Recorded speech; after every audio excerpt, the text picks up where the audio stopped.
We are on page 49.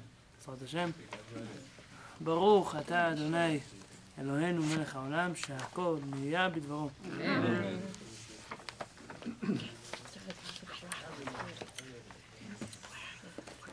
We're in the middle of the words of the philosophers, or the philosopher.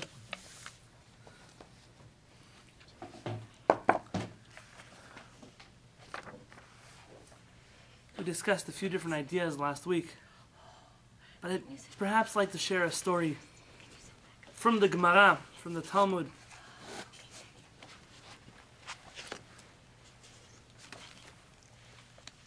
There was a rabbi who came to one of his rabbis and asked him, am I allowed to study Chokhmah Yavanit? Am I allowed to study Greek wisdom? Now, there's much discussion in the Talmud about what exactly is Chokhmah Yavanit. The classic understanding of Chokhmah Yavanit, of Greek wisdom, is what we're studying right now, which is philosophy. Is it okay? Mm-hmm. Yeah. So then, come on. So, Chokhmah Yavanit, according to many and most, is Greek philosophy. Others, perhaps, would like to include all secular subjects inside of that category, which a person is not allowed to study. Of course, we know that's not true, but there are such people who would read that into the words of the Talmud. It perhaps is the basis of some people whose curriculum lacks those subjects which are very important for the rest of the world to know.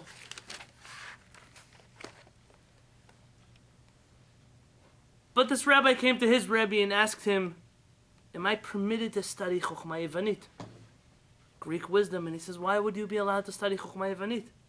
He said, because I'm such a Torah scholar. I've studied the entire Torah, that now I have some extra time. And I would like to study Chokhmah Yavanit, Greek wisdom. To which his rabbi answered, Yehoshua. You know the book of Yehoshua? The book of Yehoshua is the continuation of the Chumash. The Jewish people end at this point. In Sefer Devarim. And the book continues. It continues on to the prophets. But Yehoshua, we find the words, V'higita bo yomam v'layla. That you should immerse yourself in the Torah day and night. V'higita. Higita is not just to study, not even just to immerse, but perhaps you should always be doing something that's connected to Torah, day and night. And we learn from there that there's a commandment, not just to study Torah, but to always be studying Torah. To always be thinking about Torah. And this rabbi said, you know, how about you go out and find yourself a time which is neither day nor night. And when you find a time of day that's not day and it's not night, that's when you can sit down and study Chokhmah Yavanit. That's when you can study Greek wisdom. The answer was, you can never make time to study things that are in the category of Greek wisdom. Before we go into that, and perhaps why, there's an interesting idea brought down by the Lubavitcher Rebbe of blessed memory. Now, the Rebbe, before he became the Rebbe, wrote a number of different writings. But one of his writings that is studied perhaps by Lubavitch Hasidim all the time is a book called the Hayom Yom. They obviously don't pronounce it the way I just did, but that's what they call it, the Hayom Yom, which means today is the day. The Rebbe wrote a little journal of different teachings and ideas, one-liners, just a few lines, maybe even a paragraph sometimes, of a little burst of wisdom that he thought was important for that day. And then the Rebbe talks about a human being. He says, according to the Torah, what is a human being? What are we made of? Well, we have a chelek Eloham imal, we have this higher part of us, but what are we made out of? Why are we called, how do you say human being in Hebrew? Adam. Why are we called Adam? We came from the Adama, right? Ma'afar bata o la'afar tashuv. We come from the earth, we'll return to the earth. In essence, says the Rebbe, our physical form is nothing but earth. So what separates us from the earth that we walk upon? What makes us this piece of dirt any better than that piece of dirt? We have, like Rachel said, and like you're saying, a neshama, chelek Eloham imal. We have something in us that is a little bit higher than dirt. That makes all the dirt, so to speak, something holy. And the Lubavitcher Rebbe says, when a piece of dirt steps on another piece of dirt, it's like when a human being steps on another human being. He says, excuse me, who are you? In Hebrew, the phrase that would be used is, Mi ata bichlal? Like, who are you that you're stepping on me? And the answer is, you're a nobody. How can you step on me? I'm a human and you're a human. Says the Rebbe, the earth says the same exact thing. Every time we take a step, the dirt says, who are you? Who do you think you are? You're stepping on me? I'm the same thing as you. But if a person is thinking about things that have a purpose, things that are deep, things that are Torah, things that are related to Yeshuvah Shel Olam, to the way the world needs to function, says the Rebbe, the dirt says, not only is it okay that you're stepping on me, I want you to step on me because you can do something that I can't do. A person has to know. I have to sit in yeshiva all day long. But the things that we think about, the things that we talk about, the things that we discuss, need to be something that differentiates us from that which we step on, that which we walk on. The things should be, even anything you think about, dvarim letoeret, things that have a reason, things that have a purpose, things that take us somewhere. There are people who all they do is talk shtuyot, dvarim betelim. We say when we finish a book, a siyum masechta, when we finish a tractate of the Talmud or any book for that matter. God willing, when we finish this book too, it might take us a few years, but we'll finish this book, God willing. We make what's called a siyum. A siyum is a conclusion of our studies. And in that prayer that we say at the end of finishing of a book, we say that Hashem separated us from Yoshvei Kranot, from those who just sit on the sides of the street and do nothing. Yoshvei Kranot. Sam chelkenu miyoshvei Bet HaMidrash. He gave our place, our portion in the Bet HaMidrash. And people whose entire life is to talk about purpose, to talk about what are we doing here, and to actually do something about it. It doesn't mean that our life has to be so crazy and boring. What it means is that the things that we do should be good things. Should be things that always take us somewhere, that always take us higher. And in the world today, it's so rare to find people whose life is dedicated to always doing good things. You're allowed to take a break. But even that break should be something good. A person is allowed to go eat if they're studying Torah. Why do you eat? Because eating is a mitzvah. Why is it a mitzvah? Because it's going to help make you connect again afterwards. There are things that we do, but to make everything that we do something special. And our rabbis felt a chokhmah yivanit, that Greek philosophy, may be very intense intellectually. It may bring about some of the deepest questions of the universe. But what Greek philosophy fails to do for us is to tell us, so what do we do? What do we do with it now? Out of my head. Now what am I supposed to do? How am I supposed to act? Where is this going to take me? And our rabbi said, it's nice to do mental gymnastics. It's nice to sit down and break our teeth on a deep piece of philosophy, but says the Talmud, for what? What are we going to get out of it? Dvarim betelim. These are things that aren't going to take us anywhere. Without being too harsh on the Greek philosophers, our rabbis used to say, it says in the Torah, "Bechukotehem lo telechu." You're not allowed to walk in the same ways of those people who don't follow in the path of Torah. And Rashi says, what does it mean, "Bechukotehem lo telechu"? What kind of things are Jews not allowed to do that the rest of the world does? Says Rashi, to sit ba'itstadionim uvateatronim shelahem. Says the Rashi to sit, and if you know a little bit of English, this makes sense, to sit in their stadiums and in their theaters. Says Rashi, a Jew doesn't occupy himself with things that aren't so lofty. Says the Rambam though, but you thank Hashem that He gave them stadiums and He gave them theaters. Says the Rashi, why? They won't be bothering us. He says because they are so occupied in what they do that they leave us alone for a little bit. And it's so important to just, they can do what they need to do, but we need to keep doing what it is that we need to do. You know, there are, when I lived in Baltimore, I don't even know the team in Baltimore. But The Orioles. The Orioles, yeah. They have the Ravens. Are those also Baltimore people? Yeah, that's football game. That's football, but are they in Baltimore also? Yeah. Right. I remember that they had a big game. I don't remember who against who. I'm not holding. But they were playing with the Ravens. And the Ravens were really Ravens because after the game, people were killed. What? In bars, fighting over their teams. The Raven fans are known to be a little bit violent. That's the shmuah on the street. That's what they say on the street. And thank God that energy that they have is channeled into screaming at sports games and throwing things and screaming and coloring their faces and whatever else people do. But Am Yisrael, Asher Bachar Banu Mikol Hamiv, V'natan Lanu Et Torato, Hashem gave us a Torah, and a Jew says a blessing every day. We make a blessing in Uval Etzion. It's probably my favorite paragraph in the Tefillah. Baruch Eloheinu shebara'anu lichvodo. Thank you, Hashem, blessed is Hashem, for creating us for His honor. V'hivdilanu min hatoim. And He separated us not from those people who are bad. We don't talk about bad people in the Uval Etzion. But separated us from those people who are mistaken. They're misguided. V'natan lanu Torat emet. And what differentiates us from them is that we have a true Torah. We have truth. We have beauty. We have things that mean something. Things that take us places. Now in Yerushalayim, I remember seeing these little kids.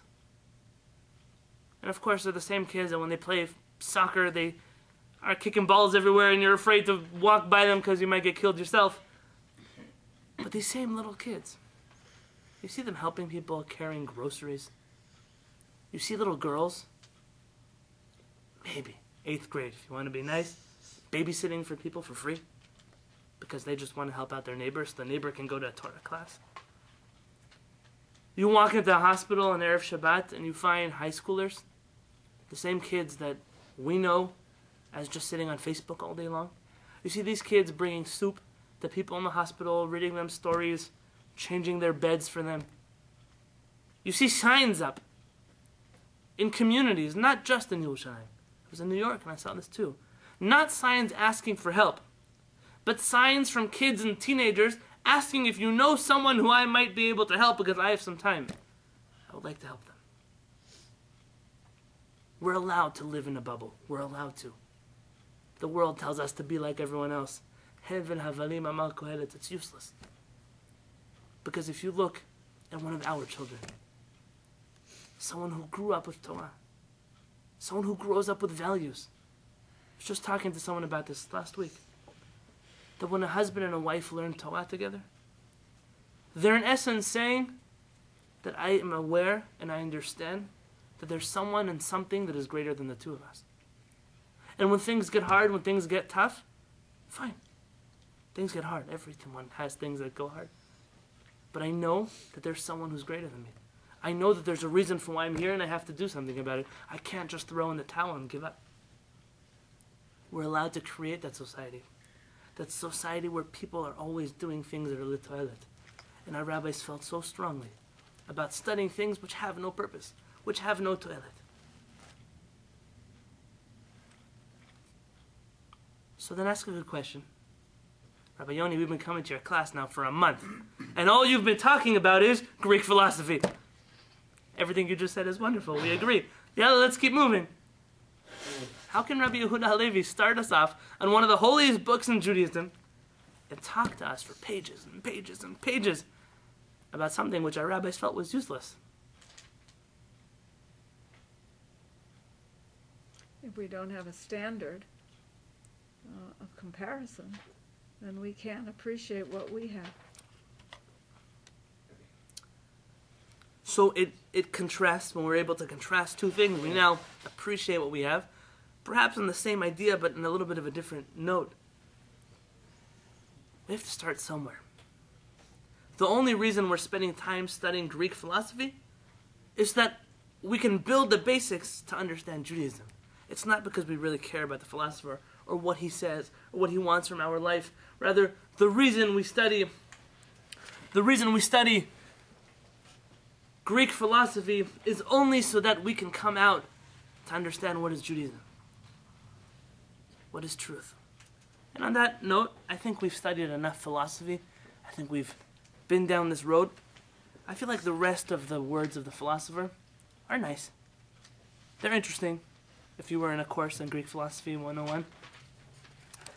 But to understand the rest of the book, these words are not so important. Rather, the general idea is, we've already established the basics in the last 2-3 classes on Greek philosophy.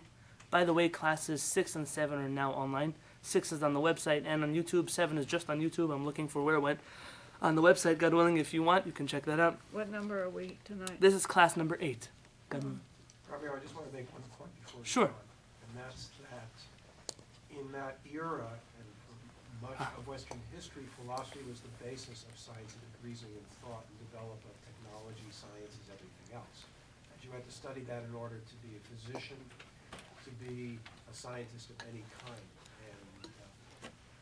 And to some degree it's true today. That's what I wanted to say. 100%. And I think that there's truth to that, not just in the fact that they had to, but every generation has its own grapples and its own struggles. Now, I'll tell you that perhaps philosophy was one of the hottest things on the block for not just 5 years, 10 years, 20 years, but for literally hundreds of years. And perhaps different ages of philosophy, different ideas of philosophy, different approaches to philosophy. You know, in the times of the founding of the State of Israel, the hottest thing on the block, everyone was running away from yeshiva to become a Pioneer. socialist. Socialism. That was the big thing. Zionism, Jews were always Zionists. Any Jew who prayed 3 times a day said, "V'techazena einenu b'shuvcha leTzion b'rachamim," bring us back home to Israel. It's a fallacy that Zionism started 150 years ago. It was something that was accepted by the entire Jewish people as something that needed to be put into action, perhaps 100 and some years ago. But it's something the Jews always were. Rather, people were dropping out of yeshiva because they wanted to be socialists. They wanted to be communists. Things that I don't even know people are dropping out of yeshiva today for. I've seen many people drop out of yeshiva. I've seen them drop out because of drugs, because of alcohol, because of girls, boys, depending what they are. I've seen that. People dropping out because they want to be socialists and live on some kibbutz in Uganda. You don't hear about that so much. It might happen, but not anywhere that I know. Every generation has its own struggles. Every generation has its struggles. And our generation doesn't struggle so much with many of these concepts. We're going to still learn them, but perhaps at a pace where we can finish them today. That way next week we can already delve into the world of Christianity. And perhaps, to be real and to be fair, that we are dealing with Christianity today more than we ever have. Not just because we're not in the generations of James of Aragon where we're having public debates with Rabbi Moshe ben Nachman. We're discussing Sefer HaVikuach. We're not debating anymore. But so much of our Judaism has been tarnished by what people would like to dub Judeo-Christians, That's a big problem. lumping us into the same category when in essence we're not. We and them have nothing in common. Aside from the fact that we're human beings that share the same earth and have to find a way to get along with each other. But when it comes to religion, we don't believe in God. We believe in a Yud and a Hey and a Vav and a Hey, and what that means is not what God means. We don't believe in angels and prophets. We believe in Malachim and Nevi'im. Our ideas have been tarnished because we've spent so much time with them. And that's okay. And that's why I want to get there next week. So next week we can begin to unfold this parsha called Christianity, to understand what is it that we can do to change, to perhaps purify, to clarify that which is Judaism, and that which we'll get to. So with your permission, page 49. I'll do a brief chazara review for those of you who weren't with us last week. The philosopher, and the beauty of philosophy is that the more complicated it sounds and the less easy it is to understand, that the deeper it must be. And the philosopher was in essence saying that, okay, let's pretend there is a God. Even if there is a God, you and I have no connection to him. Because he's too great for us. He's too great to connect to. According to the Greek philosopher, he's giving a lot of respect to Hashem. Hashem is so wonderful and so powerful that you don't have to worry about him. In reality, says Rabbi Yoni Halevy, the Greek philosopher is so full of ego that he thinks that Hashem is so great. Why does he make Hashem so great? So he doesn't have to emulate him because he's beyond him. Very nice. So that he doesn't have to do anything. Because if he's so great and he doesn't know anything about me, then in essence what that means is, I have parents, but they're on vacation. I have them home alone. It's exciting. It's fun. It's like we spoke about last week, the guest of honor at gala banquets. The guest of honor who has no say in the food that's being served or the music that's being played or anything else. He's the guest of honor, but he's useless. They give him a lot of respect. They'll stand up for him. They even give him a round of applause when he comes into the room. But in essence, he's a nobody because he's so great. And that's the way the Greek philosopher views Hashem. Whereas Jews, we view Hashem is so great that he's great enough to even have a connection with me. I mentioned from the Ramchal last week, Rabbi Moshe Chaim Luzzatto. The Ramchal mentions that, you see people who don't believe in Hashem, who like to spite Hashem. Hashem is so great that he wants people like that in this world, or else he wouldn't have created them. Hashem is so great that he can handle them, because it feels really good for him to know that there are even people in the world that he created that don't believe in him. Says the Ramchal, so why do you get so upset when you see people like that? Why does it bother you if it doesn't bother Hashem? If it bothered Hashem, he'd do something about it. Why don't you realize that Hashem is so great, like that Albert Einstein we mentioned last week, that Albert Einstein could teach a little girl in 3rd grade how to do her math homework. Because when a person is truly great, they're not too insecure to be small. When a person knows that he's Albert Einstein, he can sit down with a 3rd grader. But when a person is just the guest of honor, when he's a nobody, and he has to pretend that he's a somebody, he'll never compromise on his somebodyness. Because he's afraid that they'll really figure out that he's a nobody. With that thought in mind. I'm not quite clear why you call the guest of honor a nobody. I hope I didn't offend anyone who's been a guest of honor before.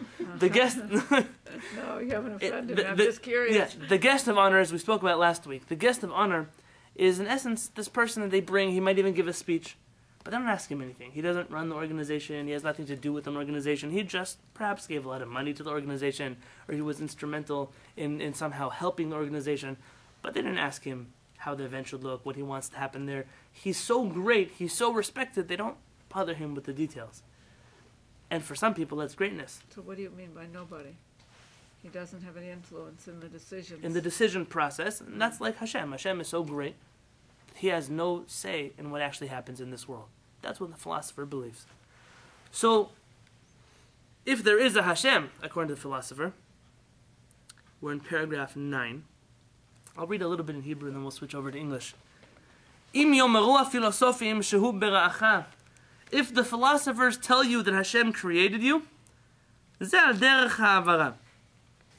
This is just meant as a metaphor. Don't take it literally.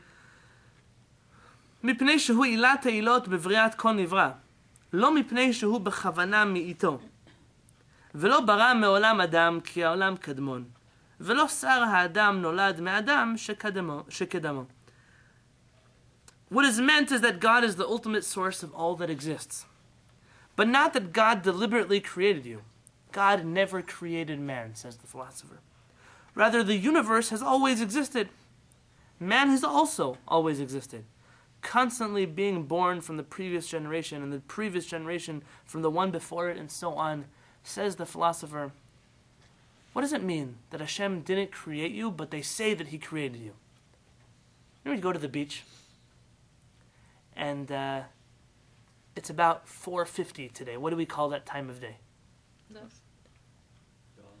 No, at night. Sunset. Sunset, right? What happens at sunset? The sun? The sun goes down, the sun sets, my friends. Does the sun actually set? No. Does the sun go down? No. The sun doesn't go anywhere. We're moving. I'm not here to stick my head in the argument between the rabbis and the scientists about what rotates around which, the sun or the moon, which revolves around which. I'm not going there. But in essence, it's a word that we use. The sun sets. The sun doesn't actually set, but that's how we perceive it to be. Says the philosopher, Hashem created you, but not like you understand creation to be, because if the philosopher says that God created man, in essence what that means is that God has connection to man, and the philosopher doesn't like that so much. Rather, hold on to your chairs just for a moment. Try to understand this concept. Hashem is so great that out of his greatness, there just burst out something good, and that is creation. It's kind of like... Yeah? It's kind of like shade. There's a palm tree, and you're at the beach. And you're sitting at the beach, and you're sitting under the shade of the palm tree. That's wonderful. The palm tree didn't create the shade. Why is there shade? Because the sun is so there. Because the sun is there. It's just what happens when the palm tree is so tall. Says the philosopher, Hashem didn't actually create you, just like the palm tree didn't create the shade. Just it's inevitable that someone that's so great and so powerful, something's going to come out of it. And that was you. But he doesn't know that he created you. How does he know that? It's like the palm tree doesn't care about the shade because it's not part of him. It just happened. And it goes away and it comes back, and why does he care? He's just making it all up. I mean, He's a philosopher. He's answering the questions that he's always struggled with. And his understanding is that Hashem has always been here. The world has always been here. And therefore, you can call Hashem whatever you'd like. But you and him have nothing to do with each other. Perhaps go through these next paragraph a little bit quicker. In paragraph 10, the human being is composed of spiritual abilities, physical characteristics, and personality traits. Where do these come from? Not from Hashem, says the philosopher. Traits inherited from his parents and other relatives. Environment also plays a role in a person's physical and emotional makeup. Air quality, geography, and food and water specific to the region. Or there was the guy who once came to my father and wanted to sell him a water bottle for a lot of money. Maybe, I'm not exaggerating, $1,000. Yeah, a water bottle. It had sand in the bottom of it. Yeah? And if someone bought this water bottle, don't be offended, just sharing. And he said, why are you selling me a water bottle with sand in it for $1,000? As well, the sand comes from a certain place in the world where the people there live very long. So it must be that if you drink their water with their sand in it like they do, then you'll also live for very, very long. And this guy had a business. He was running a business selling this water. The philosopher believes very much so, and I'm not saying that he's wrong, but that the only thing that contributes to a person's makeup, to a person's traits, to a person's intelligence is where he comes from. In medicine, this is very important. In traditional medicine, it doesn't mean that's all a human being is, but traditional medicine always looks at these aspects in treating a person. For sure. Judaism doesn't negate the fact that people's environments shape them and form them as well as their parents. We know it very much. When Judaism says, you want to marry a girl, who are you supposed to look at, says the Talmud? Who do you check out? Her brothers. Her brothers, because then you'll see how she'll come out. Or, you should always marry the daughter of a Torah scholar. Why the daughter of a Torah scholar? That's her environment. That's the environment that she grew up in. Today, the definition of the daughter of a Torah scholar doesn't necessarily have to mean the daughter of a Torah scholar, but rather one who grew up in an environment where positive values were taught and were promoted. And it's important to look at a person's family. Now, obviously, that's not the only thing that makes up a person, though. You can have a wonderful person from a crazy family, and you can have a crazy person from a wonderful family. But very often, much of a person's character can come from there. But according to the philosopher, it all comes from there. That's all that counts. And you'll see what he's going to do with this in just a moment.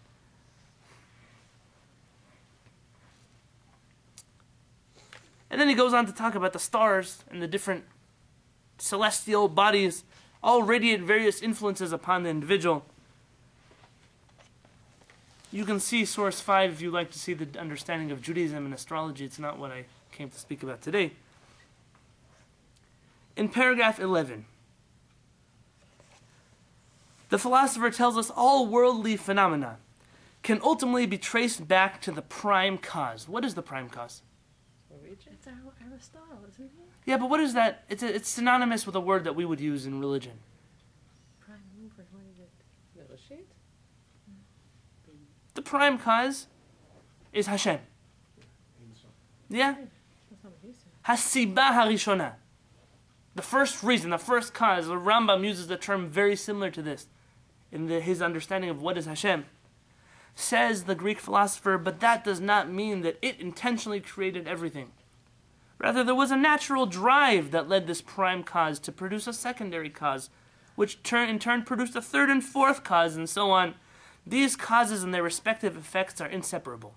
Hence, nature as we know it exists as an effect of these causes.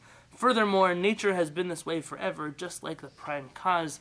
What he's getting at is there is no divine providence. things just happen because God set the world in motion, and if it's going to it'll keep spinning forever, because if God made the world spin, that's the way it's going to keep going, but not because he's actually spinning it, not because he actually cares what happens on it. Again, he's trying to distance us from Hashem. My friends, what was the question, though, the king of Kuzari came to the philosopher with? He had a dream, and in his dream, not Martin Luther King, although it's coming up soon. Yeah, what was his dream? That Hashem told him he likes his intentions but not his actions. Right. An angel comes to him and says, Hashem says, I love your intentions, but your actions are not where they should be. So he's trying to answer, how do my thoughts and my actions join together? How do I unify what it is that I want to do? How do I make the things that I know are right be right in action? Has the philosopher answered his question yet? No. No. What has he been doing so far? Confusing you with him. He's confusing him, he's confusing us, he's confusing most everyone, but he's also discussing things that the king didn't even come to talk about. He's negating the whole purpose of the king's question. Very nice. He's doing something else. He's negating the premise of the king's question is that Hashem cares about what I do. But if you're telling me that he doesn't care about what I do, in essence, you're not answering my question. You're telling me that I'm wrong. But I know I'm right. And we're going to see the king of Kuzari is going to tell him that in just a moment. But what the Greek philosopher is going to do right now is going to tell him something that he believes is very important, something which is going to portray the philosopher as perhaps a racist, if you'd like to call it that, or just the way he views the world. We can see this inside. Says the philosopher, every order of creation has a different makeup, depending upon the creation's innate elements and its environment. Within each order, we find discrepancies in the wholeness of each object. Some will have reached what would be considered perfection for that species, while others will remain with deficiencies. So some will reach perfection, some will be deficient. That's the way the world works. I'm reading what he says not because I agree with it, just because we're reading the words of the Greek philosopher. A deficient human, for example, says the Greek philosopher, would be the Cushite. The Cushite is a black person from Africa. Okay? Kushi. Who was that? Kush. The Kush, it's the word in rabbinic literature to refer to black people. The Egyptians, for example, in the Torah were from Kush. Yeah, they were black. The Greek philosopher is going to say something which we may not like, but we're going to read it anyways. Aren't these the sons of Noah? Yeah, and he's saying, in essence, there are different sons, and everyone has their own character traits, and those were continued. Says the Greek philosopher, the Cushite who is completely human, yet has only the bare essentials of humanity. He has a human form and knows how to pronounce words, but is not prone to wisdom. Says the Greek philosopher, that this person, because of where he comes from and because of the color of his skin, is just like a human being. He looks like a human being. He can talk like a human being. He's a little bit more than a monkey, according to the Greek philosopher. He looks like a human. He even can make sounds like a human, but he's not really human because he doesn't have wisdom. And I want you to take a wild guess. According to the Greek philosopher, who is the most perfected of all mankind? Oh, philosophers. The philosopher, on the other hand, says the Greek philosopher, is imbued with inherent abilities that give reason to a refined personality, wisdom, and good deeds. He lacks nothing in his humanity. Says the Greek philosopher, he's barely human, more like an animal. I, though, on the other hand, am perfect. I have reached all the things that humans need to reach. I have perfected myself in every way possible. And for the Greek philosopher, much of this has to do with the fact that he's from Greece. His nationality, where he came from, where he grew up, what he's been doing with his life. This is kind of a slap in the face to the king of Kuzari. Where is he from? He's from Russia somewhere. He's not Greek. He's not a Kushite, but he's not Greek. And in essence, what the philosopher is telling the Kuzari is, okay, I can answer your question about what you should be doing with your life. But let me tell you that if you want to be successful, you first have to see if you even have a chance. It says, if you would come to me and you were Greek, I would tell you, you have everything going your way. So if you come to me and tell me that you're a Kushite, says the Greek philosopher, I'll tell you that you better not try because you can't. So right now you're a Kuzari. I don't know what people of Kuzari are like, but here's what you need to know in order to reach that level. How could he say good deeds? I mean, he's not said anything about any moral structure.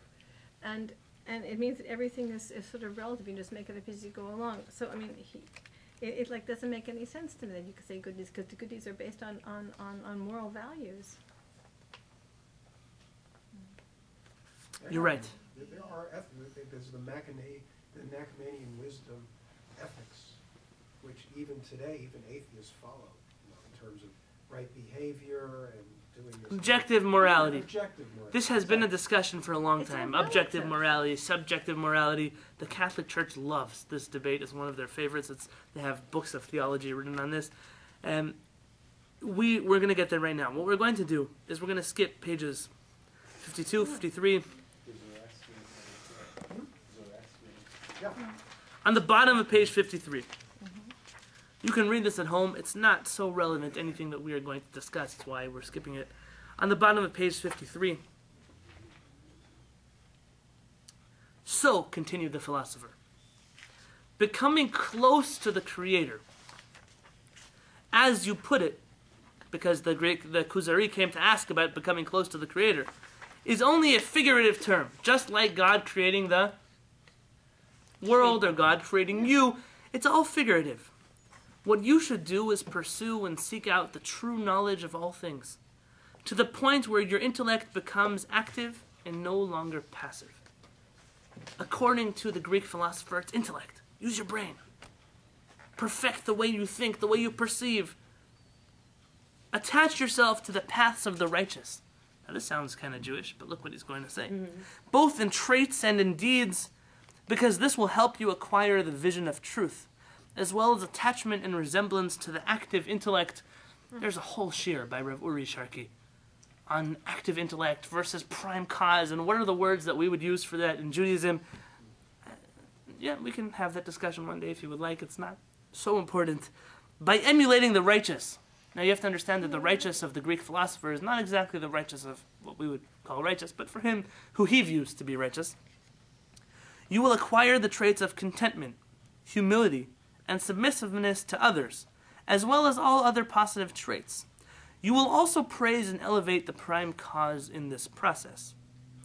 But, that sounds nice. You should connect yourself to that. Tzaddik, if you read some Hasidic literature, this sounds like it came out of Greek philosophy. Connect yourself to a righteous person, do everything like your rabbi does, strive to be someone who's so holy. But look at what the Greek philosopher says. But, your objective in doing all this should not be to receive a reward or to avoid retribution, as the prime cause neither rewards nor punishes. This still sounds like it could come out of Pirkei Avot, which says, do not serve Hashem in order to gain a prize. Rather, just serve Hashem because you want to serve Hashem. But rather to become completely one with the active intellect. By doing so, you will arrive at absolute truth, and thereby you will be able to describe the prime cause correctly and know all things as they really are. These practices, therefore, rectify one's intellect. It's not so you can get close to Hashem. It's maybe at best so you can become a better human being, but not even to become a better human being. Rather, what are you trying to become better at? Using your brain. Using your brain. Rectifying your intellect.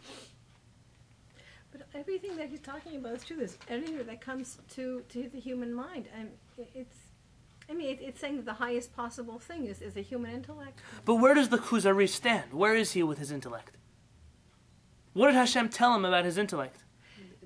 It was okay. doesn't match his intentions. But that's what is good with it. Is it good or is it bad? It's bad because he's serving the wrong way. He's serving the wrong way in action, but where is his mind? Where are his thoughts? In a good place. They're in a good place. Hashem desires them. So all of this discussion is useless for the king of Kuzar. Because he's already there. He's already way past the philosopher, according to him. He's already doing good. He's thinking good. He's just not doing things right. Says the king of Kuzar, I want to figure out, what do I do with my actions? Not my thoughts. I know what I'm supposed to be doing with my thoughts. So he's asking, so which path should I follow to come close to Hashem? And look at what the philosopher is going to tell him in paragraph 19.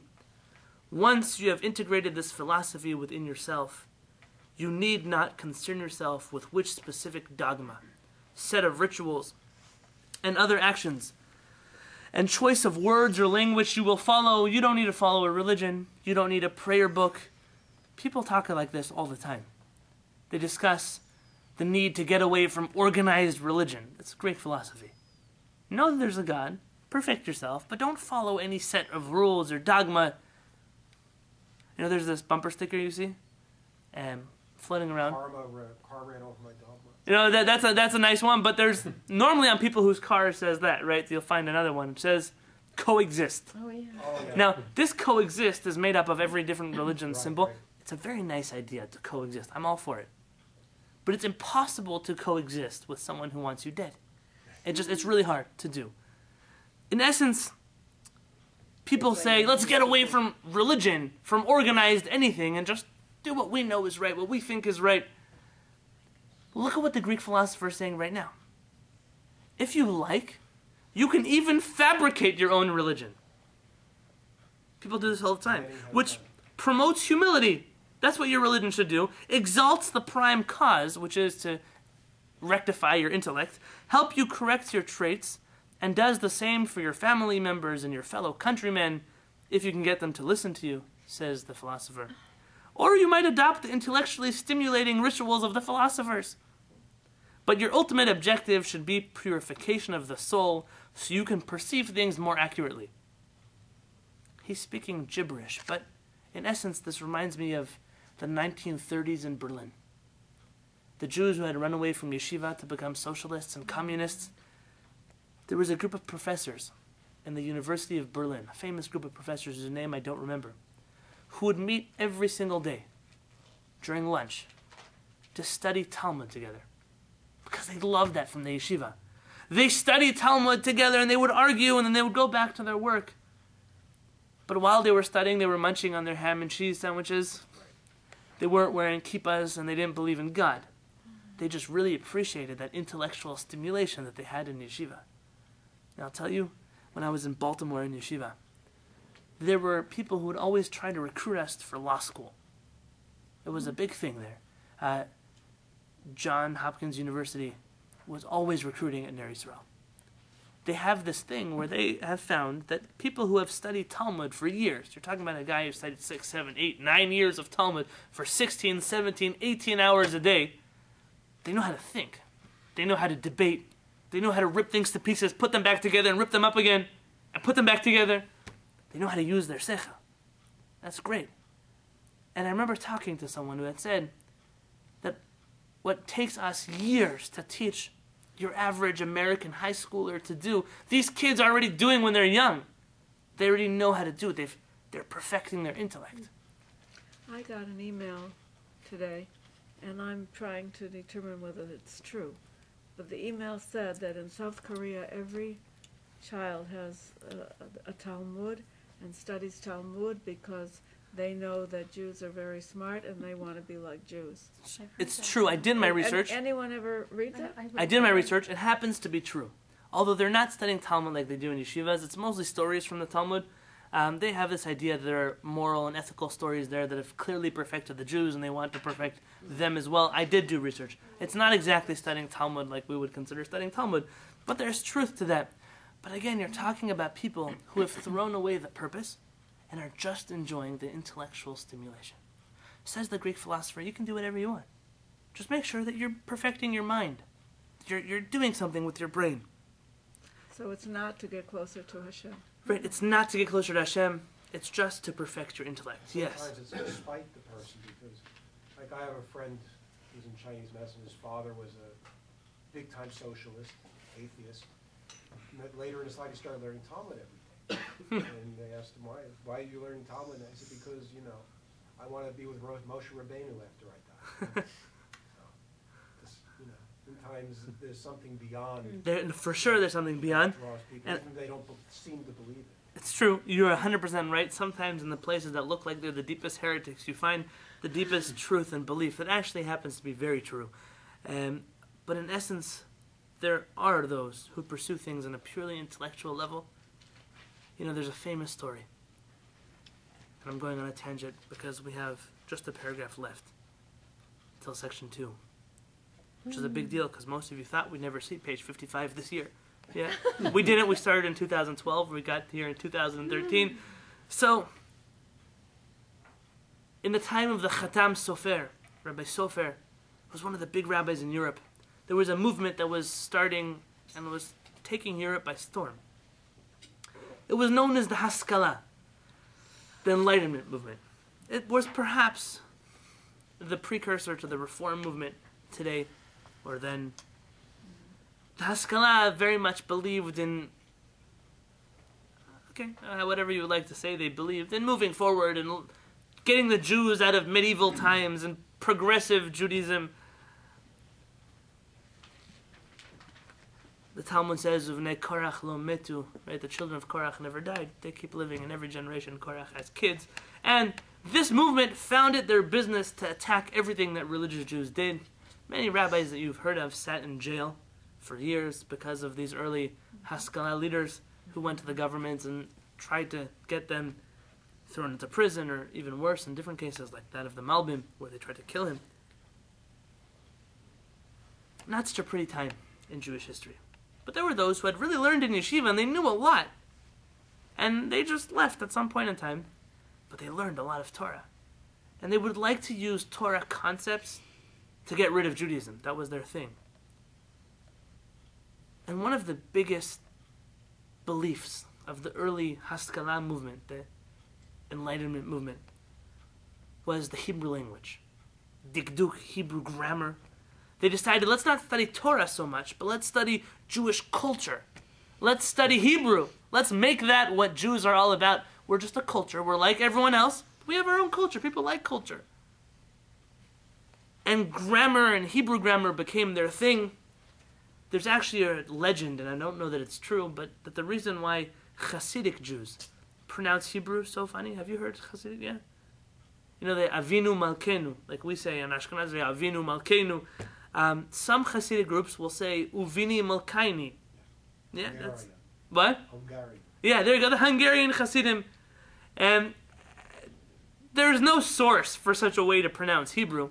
Unlike, for example, Yemenite Hebrew, which also sounds different, but has sources that go back to the times of the Talmud. Many felt that this was the Hasidic movement's response to the Reform movement, which said, you think that you have to perfect your Hebrew grammar, but we know that you just have to connect to Hashem. So we're going, just in spite, to switch around all the vowels in Hebrew and show you that God still loves us, that we still have a connection with Him. Now, whether I really believe this is true, I don't know. But is the idea true? 100%. 100%. And they came to the Khatam Sofer and they said, Rabbi, don't you know the famous Mishnah? And the Mishnah says that when you read the words Shema Yisrael, Hashem Elokeinu, Hashem Echad,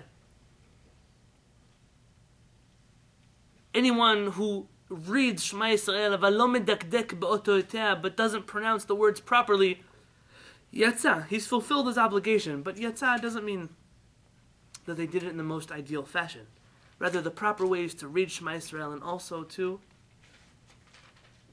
say it properly. But if you read it and you don't say it properly, you still were Yotzei, you fulfilled your obligation. They say, Rabbi, don't you see how important Dikduk is? Don't you see how important Hebrew grammar is? That reading it is not enough. But you only fulfill your obligation a little bit. Rather, if you would read it and you would also know how to pronounce words properly like us, then you would be such a high place. You'd be so holy. And the Khatam Sofer smiled and he said, you know, you're right. One who reads Shema Yisrael but doesn't know how to pronounce it properly fulfills his obligation. Maybe not ideally, but fulfills his obligation. He said, but someone like you, who knows how to pronounce Shema Yisrael but never ever reads it, definitely doesn't fulfill his obligation. The Greek philosopher is coming to us and saying, let's waste time on things that don't bring about practical results. Let's discuss things that have no ramification on my life or on yours, but rather just sharpen our minds. How long can you sharpen your mind without doing something? So in summation, I love that part of this section. He's summarizing for us. Seek purification of the heart with whatever method works for you. As long as you understand the principles of wisdom, clearly that being philosophy, this is how you can attain your goal, which is to attach yourself to that, I don't even know how to read that word, ethereal entity, the active intellect. In doing so, the active intellect may supply you with prophetic knowledge about the future by showing you authentic images and dreams and visions. My friends, there's a rule. In any kind of literature, when people write letters, when you write an essay, you have a thesis, an introduction paragraph, you have the meat of your essay. I went to school once. And at the end, you have a conclusion. What's the one thing you never, ever do in a conclusion? Bring in a brand new idea. Bring in a brand new idea which you have never discussed. The Greek philosopher shows up and says, basically, God doesn't know who you are. He doesn't talk to you, don't even try, don't even get close to him. But if you do everything that I said, you follow the ways of Greek philosophy, he might talk to you. Prophetically. Nobody fell out of their chairs. The philosopher who doesn't believe in prophecy is telling you that if you become a philosopher, you might be a prophet too. Didn't some of the Rabbanim say that Aristotle had ruach HaKodesh? There is such an idea. Well, what is that about?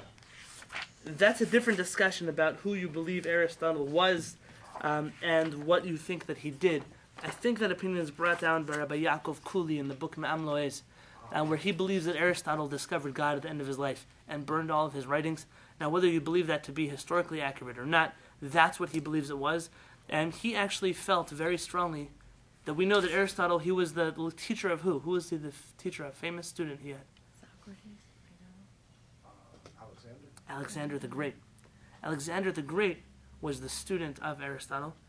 What Rav Yaakov Kuli believed, who was a big Kabbalist, was that Alexander the Great had learned about the secret of the true Hashem from Aristotle right before he passed away.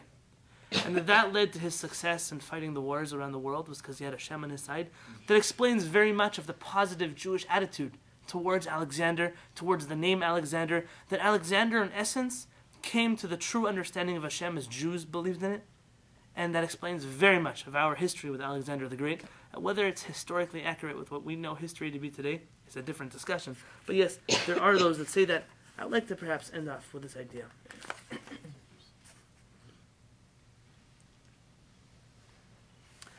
What the philosopher is saying is, again, every word that he uses has another meaning to it. He'll say God, he doesn't mean God, he means the prime intellect. The prime cause. He says prophecy, he doesn't actually mean prophecy. He says creation, he doesn't mean creation. What he means here by prophecy is like what we said about dreams. Remember we said that there are truth to dreams. There's truth in a dream. If a person spends their life thinking about tomatoes, they're going to dream about tomatoes. And perhaps their dream will actually have some truth about tomatoes in it because that's all they think about. Now, if that person who only thinks about tomatoes has some revelation about God in his dream, we're probably not going to believe him because his God might look like a tomato and taste like a tomato because it's not what he spends his life dealing with. A person, though, whose entire life is dedicated to Hashem, to godliness, to closeness to Hashem, when they dream, they come in touch with that Hashem, with what they know to be true. According to the philosopher, that's all a dream is. A dream is not a message from above. He's telling the Kuzari, it's not some messenger that came to you. Rather, you're a person who thinks so much about the good that you had a dream. That was a good thing. Prophecy for the philosopher is not prophecy. It means that you've perfected your mind so much that even when you're sleeping, you think about philosophy. You think about perfect intellect. You think about things which are wonderful. That's what he means by the word prophecy. It's why the word he uses is the active intellect speaks to you. The active intellect means basically your mind that's working still, even when you sleep. The philosopher is an expert at using words that other people feel comfortable with to pass on a message that is entirely not theirs. He speaks.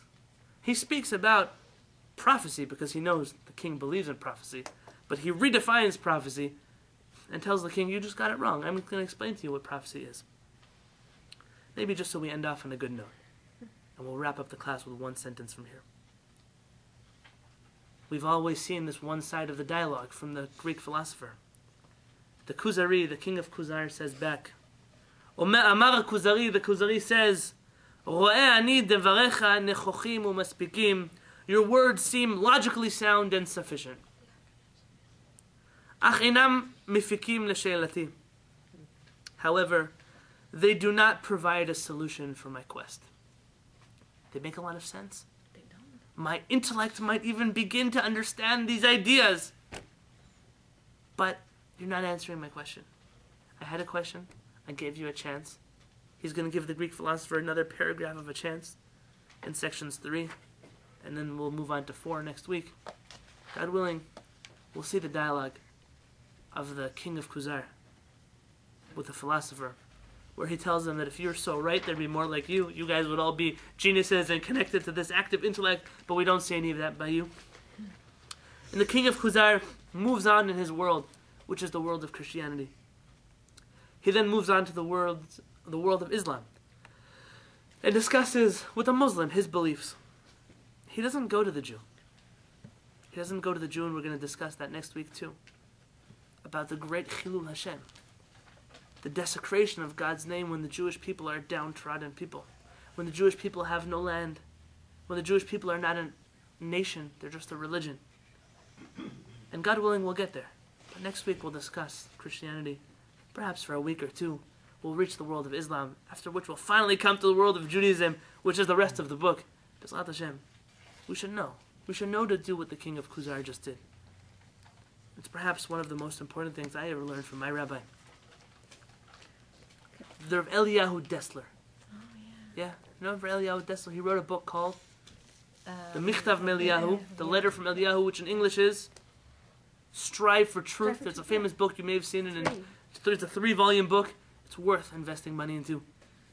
Rav Eliyahu Dessler writes, he told my rabbi was in his class in Bnei Brak.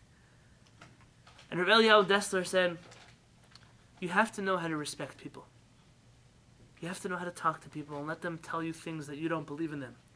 But says Rav Dessler, that the first step to wisdom, the first step to being a true Jew, says Rav Eliyahu Dessler, is that the chayav ladat ech lifsol. You have to know how to say that something's wrong. You have to be able to call someone out on their mistake, and even if not to them, but to yourself. You can hear people, they'll ramble on to you about this belief and that belief, but at the end of the day, a person who really has understanding, really has wisdom, knows how to say, I know that I'm right. I know that you're wrong. I don't mind having this discussion with you, but I know that I'm right. It's not ego. It's the knowledge that what you do is real, that what you do is true. And the king of Kuzar is doing just that. He's showing his intelligence by telling the philosopher, you might make sense, but in essence you don't, because you're wrong. Why are you wrong? Because I had a dream. And I know that that dream is true. And we'll discuss that next week. How can you invalidate a logical argument with something as baseless as a dream? That's for next week. But perhaps for this week. To think about all the things that confuse us. All those things that come into our mind and interrupt us from really connecting to Hashem. Ladat ech nifsol. To know how to say no. To know how to say, I respect you, I love you, you're a good person, that's an interesting belief, but it's wrong. I know it's right. I know it's right because I feel it in me. I know it's right because it flows through my veins. I know it's right because it consumes me in entirety. And God willing, it will lead us to a beautiful Shabbat, an incredible week, and to only good things. I should hit the camera.